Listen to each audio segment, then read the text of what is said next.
ঈদ আনন্দে ভিন্ন মাত্রা যোগ করতে রাজধানীবাসীর অনেকেই ছুটে আসছেন দেশের ঐতিহাসিক স্থানগুলোতে।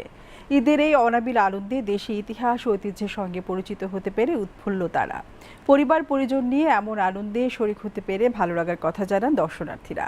আর কর্তৃপক্ষ জানালেন সাপ্তাহিক ছুটির দিনেও খোলা রাখছেন লালবাগ কেল্লা সহ বিভিন্ন বিনোদন কেন্দ্রগুলো। আরও জানতে রাজধানী লালবাগ কেল্লা থেকে সরাসরি যুক্ত হচ্ছেন সুরাইয়া মুন্নি।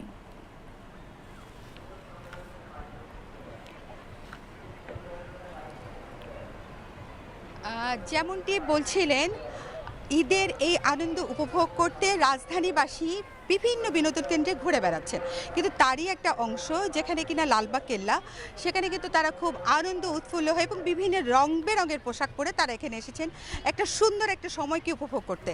যে সময় তাদের সাথে আছে শিশু এবং তাদের পরিবার পরিজনের অন্যান্য সদস্যরা, তাদের যে একটা ভালো লাগা, এই ভালো লাগা কিন্তু আসলে কোনো তুলনা হয় না। তাদের সাথে আমি কথা বলে জানতে পারছি যে ভালো লাগার এক একটা ভাগ কেমন আছে। এখানে আমি জানতে চাচ্ছি যে ঈদের দিনের এই বেড়ানোটাকে তারা কিভাবে উপভোগ করছেন। কেমন লাগছে আপনার ঈদে এখানে বেড়াতে এসে? এখানে এসে খুবই ভালো লাগছে। আমরা মিরপুর থেকে আসছি আমার 3টা বাচ্চাকে নিয়ে। আর এই জায়গাটা একটা ঐতিহ্যবাহী জায়গা, তো আমাদের কাছে এর আগেও খুব ভালো লেগেছে, এখনও খুব ভালো লাগছে।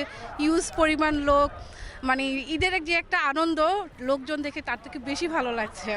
সবসময় ভালো লাগে। ঈদ মানে আনন্দ, ঈদ মানে খুশি, ঈদ মানে একটা বিনোদন। যেমনটি বলছিল যে ভালো লাগার কিন্তু কোনো পার্থক্য নেই। ঈদের এই অনাবিল আনন্দে সবাই কিন্তু একসাথে সমবেত হচ্ছেন, কিন্তু আমি এখন জানতে চাচ্ছি যে এই হিস্টোরিক্যাল স্থান কেন এই ঐতিহ্যবাহী বা ইতিহাসের এই অংশগুলোতে তারা এখানে সামিল হচ্ছেন, কেন এখানে এসছেন এবং কেন এত ভালো লাগছে? আসলে আমরা তো যারা চাকুরিজীবী তারা সেই সময়টা পায় না, তো ঈদের একটা বড় ছুটি থাকে, এই জন্য আর কি ফ্যামিলি নিয়ে আসা। তো এটা স্পেশালি বাচ্চাদের জন্য অনেক ভালো একটা মানে জায়গা।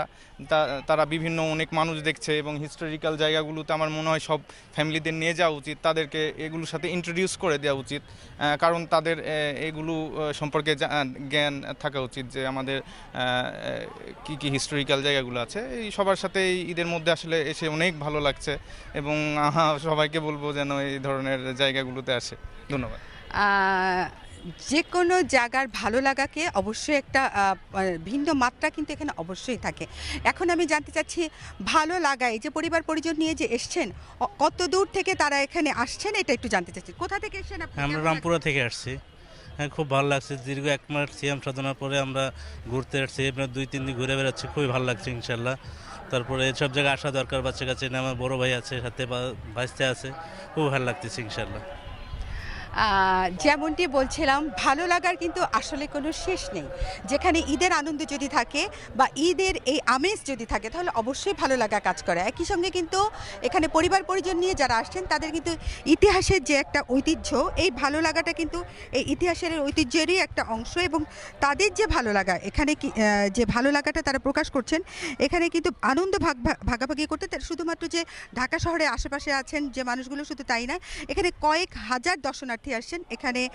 তারা এই ঐতিহ্যবাহী এই জায়গাটাকে দেখতে, শুধুমাত্র যে সবুজ আর ফুলের সমারোহ শুধু তাই না, এখানে কিন্তু অনেক ইতিহাসও এখানে জড়িত আছে, যে ইতিহাসকে পরিচিত করানোর জন্য তাদের পরিবার পরিজনের যে ছোট ছোট শিশুরাও যে তাদের সাথে আসছেন, সেই শিশুরাও কিন্তু এই আনন্দকে ভাগাভাগি করতে তারা এখানে আসছেন। একই সঙ্গে নিদর্শনটি যেন পরিণত হয়েছে এক মিলন মেলায়। প্রবেশপথের টিকিট কাউন্টারে আমরা কিন্তু যখন ঢুকি তখন কিন্তু দীর্ঘ একটা শাড়ি দেখতে পেয়েছি, যেই শাড়িটা পার হয়ে তারা অনেক কষ্টে, অনেক সময় নষ্ট করে কিন্তু তারা এখানে এসেছেন এবং ভেতরে সবুজ চত্বরে বসে আড্ডা দিচ্ছেন, কেউ বা ছবি তুলছেন, আবার সব মিলিয়ে উৎসবমুখর পরিবেশ বিরাজ করছে পুরো এলাকায়।